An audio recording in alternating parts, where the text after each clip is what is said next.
Hello, hello, it is Mitlé, Circle School with Mitlé.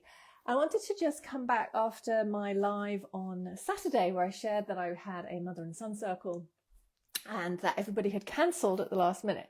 And so I shared some ideas about what I was going to do, how I was going to use that time, and I did indeed show up. I'd already paid for the venue, and so River and I went, and we had a lovely time. Actually, we had quite a big play, and we took some photographs, and I had a bit of a dance. And then a friend came and joined us with her son, and she brought a beautiful flask of cacao, and she and I sat and had a circle of two, which was absolutely glorious while our boys played. So it turned into a really nourishing afternoon. I'm not going to pretend that if you've got a circle book that no one coming is what you're after, but perhaps sometimes in those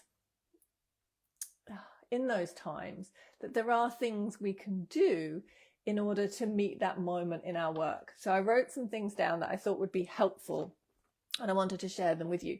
But firstly, so there's a couple of things before we get to that place where we're holding a circle and there's no one coming. There are a couple of things that we could do to help mitigate that happening.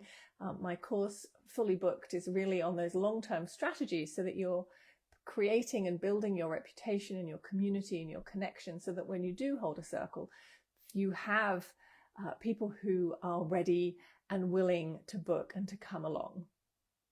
And then there are things, if you scroll back, you'll see my last see a video around things that you can do if you have an upcoming circle that hasn't filled yet.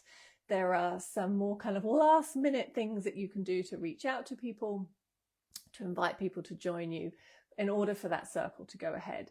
And so what happened at the weekend for me was a little bit different because people actually don't book in advance. It's a closed group. So I've been traveling with the same group of people, of mothers and sons, since January.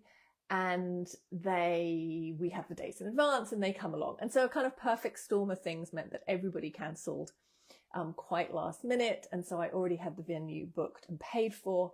And it wasn't a matter of reaching out in order. I did actually, having said that, I did actually open the circle up for people who might want to come and try a mother and son circle. And so I had 3 people who said yes, they'd like to, but also it was very last minute. So 2, I think, had to leave early for another commitment. And I just decided that that wasn't the most appropriate way. So I will be holding an open circle for mothers and sons, and I will be extending the invitation for others to come and try it at a future date. So in terms of just mitigating finding yourself in this situation, firstly, which of course I'm sure you're all doing, and what I would always do, is that people have booked in advance. So you will know much sooner whether you have enough people to make that circle viable for you. If you've already paid for the venue, then hopefully you've already recovered your costs by people booking in advance or reaching out in the few days before in order to fill those last spaces. On this occasion, they come each week and then they contribute to the cost of that when they arrive. So I didn't have those funds in place. And then at least if no one comes, it's not great, obviously, for your ego. But at least you've covered your costs. So there is a big advantage to that. Secondly, in terms of mitigating this happening for you, is just to look at the terms for your venues. So at the moment, it may be easier to negotiate with your venue that you pay nearer the event time. Sometimes venues will want payment quite a long time in advance, but maybe with these smaller, these are mini events when you're hiring it for just a couple of hours, you may be able to negotiate to pay much closer to the actual date and therefore have a cutoff date for people to book. So you know by a particular time whether or not your circle has filled, whether or not you're able to cover your costs, etc. And then if it doesn't, you can make a decision whether to keep going and trying to fill that or to let the venue know that you're not going ahead. My preference, as I've shared a million times, is always to be all in, to book, pay, and commit your energy fully to that. But I also recognize that when you're just starting out and you don't know how many people are coming, or in times where things are a little bit uncertain and people may not be fully committing in advance, then it's nice to know that you are covered, that you have something in place, whether or not you're going to show up, whether or not you're going to make that financial commitment to the venue. Okay. I think I've mentioned this already, but if you're holding a circle and it's coming up in the next few days and it hasn't booked yet, and you have committed to the venue, then if you scroll back, you will see a video that I did. I've also got a blog post. I will link those on 6 things you can do to fill that circle in the last moments before it happens. And I've worked with clients. These aren't just plucked out of thin air. This is ideas that I've had, that I've worked with clients, and they've been very successful. And as I shared earlier, the reason I wasn't able to do those for my circle on Saturday was because it's a closed circle and it's the same group. So I wasn't in a position to simply invite others in, even though I did try that, but it obviously wasn't going to work with 24 hours to go to suddenly open that circle. So that was why that was slightly different.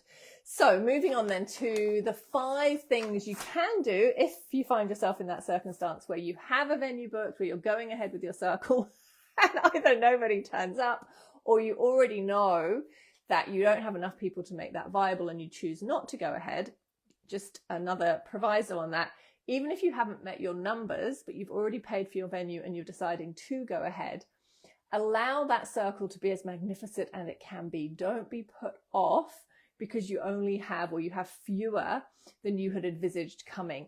Small, intimate circles can be deeply transformative for those that come. You can create an incredible sense of connection. You can create an incredible sense of safety in those smaller spaces. So of course it's up to you, and in terms of financial viability, that may be a consideration. You may prefer to cancel it, but I would encourage you, if you're already in and you've got the venue booked and you have some people booked, to see it through and hold that circle. And then the people that come will have such an incredible experience with you that they will, word of mouth, they will share that with people. They will let others know how that was. And then you will have had that experience of holding that circle. So even if they don't tell everybody about it, you will have things to share about that experience. You'll be able to post your experience. You'll be able to share what it was like for you to hold that space and to hold that smaller, more intimate circle, and the level of vulnerability and connection that can be cultivated in that, as well as having the opportunity to perhaps get to know your venue better, or there may be further opportunities for photographs, because you may have a little bit more space when you're not managing and facilitating as many people. So, however, if you get to that time when you don't have anybody participating and it's just you, these are 5 suggestions that I have. So firstly, if you book the venue and paid for it, use it. So go to the venue and have a photo shoot. You could take several outfits. You could take all of your circle paraphernalia and set yourself up in different places in that venue, showing you kind of in your element, you out in the wild, you in the yoga studio, you wherever you hold that space, doing your thing. And so you could do that with a selfography. If you love to practice taking your own photographs, then I highly recommend Paula Ivy. She's also a circle holder, and she has done various trainings for me over the years, but particularly on how to capture the essence of your circle without needing to put participants in those photographs. And so one perfect time to do that is if you've got the venue booked and paid for already, then take yourself along and do that. Or perhaps you have a friendly photographer who you might be able to call on last minute who can come and help you out. Secondly, and in the same vein, would be to set up your phone as a video and record yourself setting the space up. So just go as if you were holding the circle, set up your tripod or set up your video on some clever stand, and just go about exactly as if you were expecting people to arrive. Video the whole setup. And then you have this beautiful piece of film that you'll be able to edit down, whether that's into reels, whether that's to use as a backdrop for a voiceover going through your setup. So it can offer really helpful content again. Thirdly is to do a video in a similar vein, but perhaps to focus on a video of you creating the beautiful centerpiece. Some of you may have seen the video that I shared from Guian, which he did so beautifully when he was setting up the centerpiece for the Sacred Grief Retreat. And that made such a stunning video of making an altar with him. So perhaps in addition to filming the setup, you could then set it up to film yourself creating the centerpiece, the sacred altar, showing how you do that, because it makes stunning video, it makes a stunning film. A fourth possibility would be to reach out to somebody to join you. So perhaps a one-on-one client or somebody who regularly comes to your circles, particularly if you had one person booked, let's say, perhaps to reach out and explain that there's nobody else has been able to book, but you would love to offer them a circle of two, a one-on-one bespoke experience. And again, allowing that to be truly transformational for them, allowing you to practice your skills as a circle holder, as a space holder, as a ceremonialist in that slightly different context, but bringing everything you know about circles into that. Or if you don't have anybody booked, maybe inviting somebody who you have worked with previously, or a current client, or somebody who has formally come to your circles who loves them, and offering them a bespoke experience, maybe without a financial exchange, but perhaps for permission to take photographs of that, permission to film that, and for some form of testimonial to follow that, so that you're still using the space and kind of taking advantage of that. And then fifth is to have a circle of one, to take yourself to your venue, to set up in a way that is a really nourishing half day, or however long your circles go for, retreat. Give yourself a few hours in sacred space. You could take yourself into meditation. You may wish to practice visualization, journaling, dancing, just being in sacred space and creating that altar for yourself and holding space for yourself. For me, our capacity to hold space for ourselves is a huge part of our capacity to hold space for others in circle. So even though from a financial perspective, it may not be great, from a practice perspective, it may be an incredible opportunity to meet yourself, to hold yourself, to notice what is coming up, and perhaps sit with some very gentle and compassionate reflection and review about why that circle hasn't filled, or what is happening within you where you are energetically.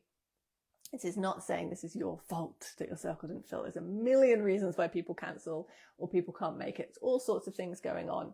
But sometimes it can be helpful to just notice where we are energetically, how we're feeling, and how we might be projecting that outwards.